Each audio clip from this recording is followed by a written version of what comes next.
Em nome do Pai, do Filho e do Espírito Santo. Amém. O anjo do Senhor anunciou a Maria, ela concebeu do Espírito Santo. Ave Maria, cheia de graça, o Senhor é convosco, bendita sois vós entre as mulheres, bendito é o fruto do vosso ventre, Jesus. Santa Maria, Mãe de Deus, rogai por nós, pecadores, agora e na hora de nossa morte. Amém. Eis aqui a serva do Senhor, faça-se em mim segundo a vossa palavra. Ave Maria, cheia de graça, o Senhor é convosco, bendita sois vós entre as mulheres, bendito é o fruto do vosso ventre, Jesus. Santa Maria, Mãe de Deus, rogai por nós, pecadores, agora e na hora de nossa morte. Amém. E o Verbo divino se fez carne e habitou entre nós. Ave Maria, cheia de graça, o Senhor é convosco, bendita sois vós entre as mulheres, bendito é o fruto do vosso ventre, Jesus. Santa Maria, Mãe de Deus, rogai por nós, pecadores, agora e na hora de nossa morte. Amém. Rogai por nós, Santa Mãe de Deus, para que sejamos dignos das promessas de Cristo. Oremos, infundi, Senhor, em nossas almas a vossa graça, como vos pedimos, para que nós, que pela anunciação do anjo viemos a saber o mistério de vossa encarnação, paixão e morte de cruz, cheguemos um dia à glória eterna dos céus, pelo mesmo Cristo, Senhor nosso. Amém. Caríssimo irmão e irmã, hoje celebramos a primeira sexta-feira do mês, a sexta-feira do tempo do Natal, antes da Epifania, da manifestação do Senhor. E também recordo, sendo o dia de devoção ao Sagrado Coração, aqueles que têm tal devoção que possam vivê-la santamente neste dia e buscar, nesses 9 primeiros meses, fazer assim a sua devoção ao Sagrado Coração de Jesus para acolher também as promessas do mesmo coração. Mas também dia 3 de janeiro é memória facultativa do Santíssimo Nome de Jesus. E hoje, o que o Senhor tem a dizer a nós através da liturgia? O Evangelho de hoje, novamente, é São João. Continuamos o trecho que ontem se apresentava. Nos diz São João. No dia seguinte, João viu Jesus aproximar-se dele e disse: Eis o Cordeiro de Deus que tira o pecado do mundo. Dele é que eu disse: depois de mim vem um homem que passou à minha frente, porque existia antes de mim. Também eu não conhecia, mas se eu vim batizar com água, foi para que ele fosse manifestado a Israel. E João deu testemunho dizendo: Eu vi o Espírito descer como uma pomba do céu e permanecer sobre ele. Também eu não o conhecia, mas aquele que me enviou a batizar com água me disse: Aquele sobre quem virdes o Espírito descer e permanecer, este é quem batiza com o Espírito Santo. Eu vi e dou testemunho, este é o Filho de Deus. Palavra da salvação, glória a vós, Senhor. O que tem a nos ensinar hoje este trecho do Evangelho que podemos meditar, como podemos compreender melhor? Primeira coisa, João Batista, vendo Jesus se aproximar, diz: Eis o Cordeiro de Deus que tira o pecado do mundo. Assim, João Batista reconhece nele aquilo que era prefigurado, que estava como numa sombra realizado justamente no sacrifício do povo de Israel. O cordeiro imolado para apagar os pecados, para trazer de volta a amizade entre o povo e Deus. E assim, vemos São João mostrando que não há mais o que esperar. Não é mais justamente um animal que vai nos salvar e vai apaziguar a Deus, mas sim aquele que era prefigurado em tal animal, o próprio Filho de Deus. Mas como podemos conceber algo assim? Recordemos, Jesus é a criança que veio para morrer, para a nossa salvação. Jesus realizou aquilo que é impossível a cada um de nós, a qualquer homem na face da terra. Recorda uma vez mais algo que já meditamos? Ao oferecer um animal, o homem oferece algo fora de si, que de certo modo tem uma ligação consigo, porque talvez criou aquele animal, porém, não pode oferecer a si mesmo. O animal não cometeu o pecado no lugar do homem, e sim o homem. E o homem não pode oferecer um sacrifício a Deus de si mesmo e tomar de volta a sua vida, como diz Jesus. Jesus, sim, pode dar e tomar de volta a sua vida. Nós não. Não podemos cometer este ato gravíssimo contra o próprio Deus, pois já basta os tantos pecados que cometemos, não devemos de cometer ainda este. Então Jesus é aquele que realmente simbolizado no Cordeiro é perfeito, sem mancha, puro e vai se oferecer ao Pai pela nossa salvação, em santa obediência. Não que o Pai quisesse que assim seu filho morresse, mas porque realmente ele faz aquilo que para nós é impossível, se sacrifica para alcançar o perdão. Impossível em certa parte, porque recordemos, nós também temos participação na nossa salvação. Cristo nos abriu a porta dos céus, nos alcançou os sacramentos, nos dá a graça, porém nós devemos também de participar da nossa redenção, fazendo a nossa parte, sendo obedientes ao Pai, como Cristo foi. Sendo obedientes em tudo, vivendo os sacramentos. Porém, Cristo foi e Jesus foi aquele que pôde oferecer a si mesmo para apagar o pecado de toda a humanidade, enquanto homem deu a sua vida para, em sacrifício de sua vida, poder assim apagar o pecado de todo homem e trazer de volta a harmonia, a paz com Deus. Então, João Batista reconhece que o tempo esperado pelo povo de Israel chegou. E assim era reconhecido por diversos profetas o Messias como Cordeiro. Por quê? Porque exprimiu o precursor João Batista que Jesus Cristo era a vítima, que se oferecia em sacrifício que o eterno Pai aceita para expiação dos pecados do homem. Assim, o pecado aqui apresentado é em singular, porque designa o gênero em sua totalidade, até o mínimo das espécies e o último dos casos que podem ser compreendidos debaixo deste nome. Ou diretamente o pecado original, de onde se derivam todos os demais pecados. É isso que nos diz João Batista. Continuemos a meditação com o que segue. João disse: é dele que eu disse, depois de mim vem um homem que passou à minha frente, porque existia antes de mim. Também eu não conhecia, mas se eu vim batizar com água foi para que ele fosse manifestado a Israel. O que quer dizer João com tudo isso?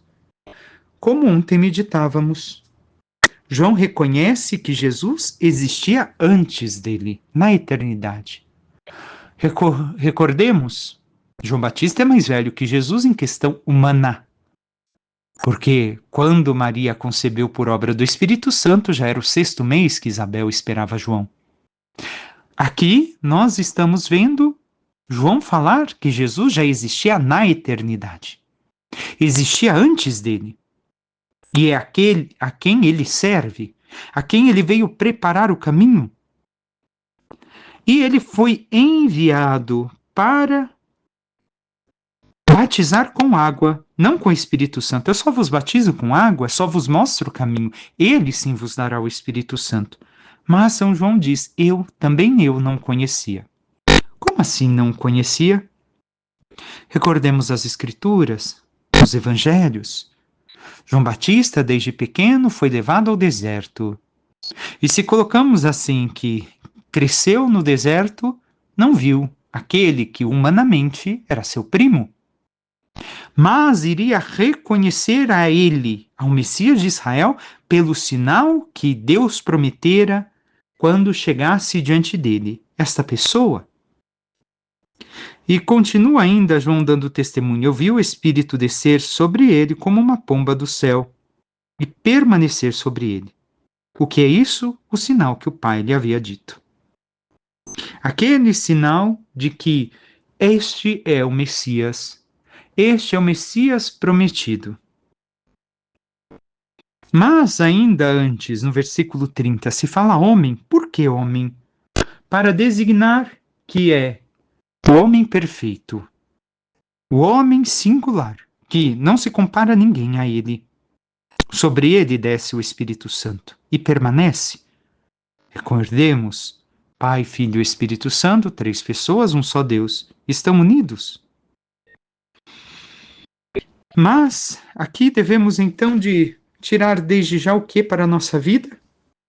Primeira coisa deste ser homem perfeito. Somente Jesus é o homem perfeito, disso sabemos. Mas nós devemos de imitá-lo. Nós devemos de nos unir à sua perfeição, de buscar ser perfeitos como nosso Pai do céu é perfeito. Isso nos diz Jesus.